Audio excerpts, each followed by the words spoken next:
اور رزق کب کہاں اور کیسے ہوگا یہ تو کوئی اور طے کرتا ہے۔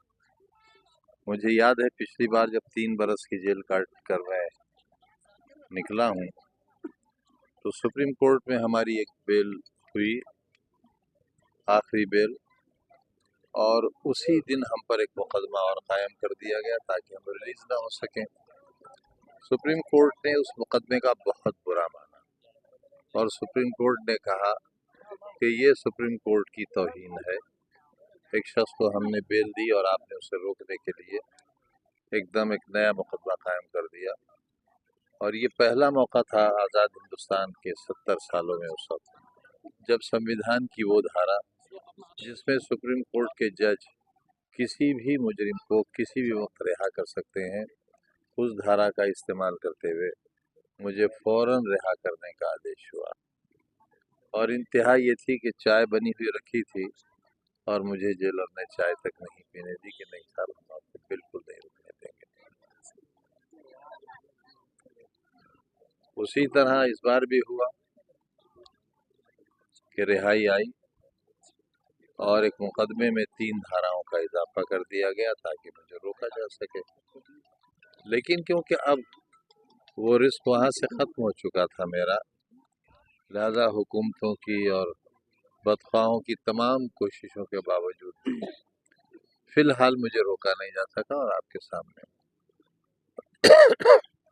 آنے کا مقصد آپ کی خوشیوں میں شریک ہونا تھا، اور ایسی محفلیں، ایسی خوشیاں، تقریباً 10 برس سے ہم ایسی محفلوں سے محروم سے ہیں۔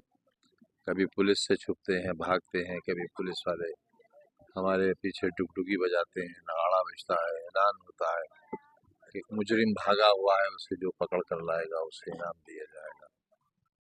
تو خود کو بچاتے پھرے ہیں اور بچاتے بچاتے آ گئے ہیں آپ کے بیچ، ابھی بچے ہوئے۔ خان صاحب آپ بہار چناؤ میں نہیں پہنچے، وہاں پر آپ کو اسٹار پرچارک کے طور پر بھائی وہاں کہا یہ جا رہا ہے، دیکھیے جب وہاں ویوستھا پریورتن ہوا، یعنی جب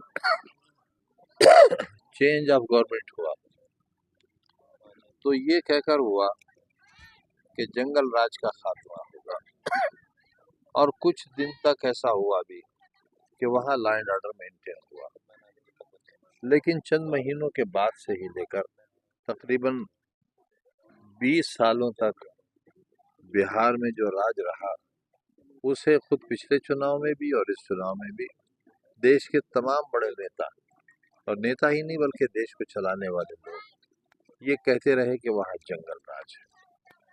تو اب ہمیں ماننے میں کوئی اعتراض نہیں ہونا چاہیے جب ستہ دھاری دل ہی کہہ رہا ہو، جب دیش کے پردھان منتری، گرہ منتری، مکھیہ منتری کہہ رہے ہوں کہ یہاں جنگل راج ہے۔ 20 سال تک جو لوگ جنگل راج سے نجات نہیں دلا سکے، ایسی جگہ آپ نے دیکھا میں یہاں اکیلا آیا ہوں، میرے ساتھ کوئی سرکشا نہیں ہے، کوئی سیکورٹی نہیں، جبکہ آپ جانتے ہیں کہ مجھے تو لوگوں نے یہاں تک کہہ دیا، بھاجپا کے نیتاؤں نے، کہ میں مارا جا چکا ہوں۔ تو یوں کہیے کہ میں ایک زندہ لاش ہوں جو ان کے لیے ابھی باقی ہوں۔ تو ایسے حالات میں میرا جانا، جنگل راج میں جانا کوئی عقل مندی کی بات نہیں تھی۔ اگر کوئی حادثہ پیش آ جاتا تو خواہ خواہ میری وجہ سے نقصان ہو۔ صاحب آپ نے وائس سرکشا کی جو سیکورٹی آپ کو سرکشا ملی تھی، اس کو واپس کرنے کا کیا پیچھے کارن ہے؟ دیکھیے مجھے زیڈ شریणी سرکشا ملی ہوئی تھی اور کسی راجنیتک دل نے نہیں دی تھی اس وقت، بلکہ یہ سرکشا مجھے اس وقت کے گورنر نے دی تھی، اور زیڈ شریणी کی سرکشا کے باوجود اس وقت کے ایس پی رامپور نے یہ لکھا تھا کہ یہ ناکافی ہے، انہیں زیڈ اسپیشل دی جائے۔ جب سرکاروں میں رہا یا میں ویسے بھی رہا تو میرے پاس زیڈ شریणी کی سرکشا ہے۔ اب وائی کی سرکشا ملی ہے، اور یہ خبر مجھے اخباروں سے ملی ہے یا سوشل میڈیا سے، آپ کے میڈیا سے ملی ہے۔ میرے پاس کسی بھی طرح کا गृह मंत्रालय से या पुलिस विभाग से किसी तरह की कोई तहरीरी या ज़बानी सूचना नहीं कि मुझे कोई सुरक्षा मिली है या नहीं मिली है। जब तक मेरे पास कोई तहरीरी सबूत नहीं आता कि मेरे पास ये सुरक्षा है, उस हद तक मैं वर्दी पहने हुए लोगों को ये कैसे मान लूँ कि ये पुलिस वाले हैं, या जो लोग हथियार लेकर आए ये कैसे मान लूँ कि मेरी सुरक्षा के लिए है। मैं ये क्यों ना मान लूँ कि ये मुझे मारने के लिए आए। एक बात।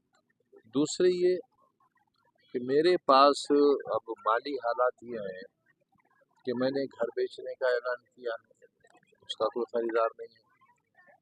ज़मीनें बेचने का ऐलान किया है, उसका कोई खरीदार नहीं है। शादी घर बेचने का ऐलान किया है, उसका कोई खरीदार नहीं है। वो कहते ये हैं कि आपकी जायदाद खरीद कर हम किसी मुसीबत में थोड़ा आना चाहते हैं। इतना दबाव है। ऐसे में जब आईटी रेड हुआ मेरे घर, दीवारें कूद कर आ गए, तब बहुत बड़ी रकम मिली मेरे पास से, मेरे घर से। बड़ी बड़ी मशीनें आई थी ट्रकों में रखकर, बड़ी मशीनें आई थी घर को तोड़ने के लिए, दीवारें और फर्श के लिए। लखनऊ से बहुत बड़ी मशीन आई थी, सुनार लाया था कि सोने की ईंटें तोलेंगे। लेकिन मेरे पास 3,500 रुपये, अब्दुल्ला के पास 10,000 रुपये और अदीब के पास 600 रुपये और मेरी बीवी के पास 100 ग्राम सोना मिला था। इतनी दौलत थी हमारे पास जिससे हम आधा हिंदुस्तान खरीद सकते थे। मैंने कहा भी उन अधिकारियों से कि आप खाली हाथ वापस जाएंगे तो आपके प्रमोशन में दुश्वारी होगी। आप हमारी दीवारें गिराइए, हमारे तहखाने तलाश कीजिए और मैं आपको लिख कर देता हूँ कि इसके बाद मैं कभी घर नहीं बनाऊंगा, टेंट में रहूंगा और आप पर किसी तरह का इल्ज़ाम नहीं रखूंगा, न मैं इसके लिए कोई कंपनसेशन डिमांड करूंगा। तो इन हालात में मेरे पास सुरक्षा के लिए गाड़ी खरीदना, सुरक्षा कर्मियों को उसमें बिठालना, उसके लिए ड्राइवर और तेल का इंतज़ाम करना मुश्किल ही नहीं नामुमकिन है अगर सरकार इस सब का इंतज़ाम करे। जबकि सरकार तो बहुत बड़ी चीज़ है, इतना बड़ा देश, लेकिन एक छोटे से आदमी की ज़िंदगी की कोई अहमियत इसलिए नहीं है कि अभी पता चला है देश के एक बहुत बड़े देश चलाने वाले ने ये कहा है कि फलां शख्स मारे गए। तो क्या हो गया, छोटी मोटी घटनाएं तो होती रहती हैं। तो अगर मेरे साथ कोई हादसा हो गया तो एक छोटी मोटी घटना के सिवा थोड़ी कुछ होगा। अखिलेश यादव जी से आपकी दूसरी मुलाकात हुई है हाल ही में, कुछ ऐसे भी चर्चा चल रही है कि तलखियां शायद अभी कम नहीं हुई, तो स्पष्ट आपका इस पर क्या कहना है? क्योंकि आप जो कहिए कह दूं, अगर आपको खुशी होती हो।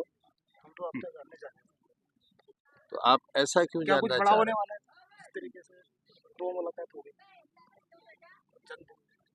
भाई, अगर मैं रहता होता लखनऊ में, मेरे पास आवास नहीं है, मैं पार्लियामेंट का 2.5 साल मेंबर रहा, एमपी रहा, मुझे आवास नहीं दिया गया। भाजपा सरकार में मैं नेता प्रतिपक्ष रहा, मेरा पद कैबिनेट मिनिस्टर के बराबर था, मुझे कोठी नहीं दी गई। हम लोग, मैं उस वक्त अलीगढ़ मुस्लिम यूनिवर्सिटी में पढ़ता था और एलएलएम का फाइनल सेमेस्टर था, यूनियन का सेक्रेटरी था और स्टूडेंट्स यूनियन का सेक्रेटरी बड़ा आदमी होता था। और इमरजेंसी की जेल में तकरीबन 1.25 बरस में अलीगढ़ और बनारस की जेलों में रहा भी। हमने जब सरकार बनाई तो हमने और मुलायम सिंह जी ने ये तय किया कि जिन लोगों ने इमरजेंसी की जेल काटी है उन्हें लोकतंत्र सेनानी कहा जाए, और उसका प्रोविज़न किया, एक कानून बनाया और उस कानून के तहत जितने भी लोग जेल गए थे उनमें ज़्यादातर लोग भारतीय जनता पार्टी जो बाद में कहलाई, और उस वक्त तो जनसंघ थी और आरएसएस थी, उन लोगों को पेंशन मिली।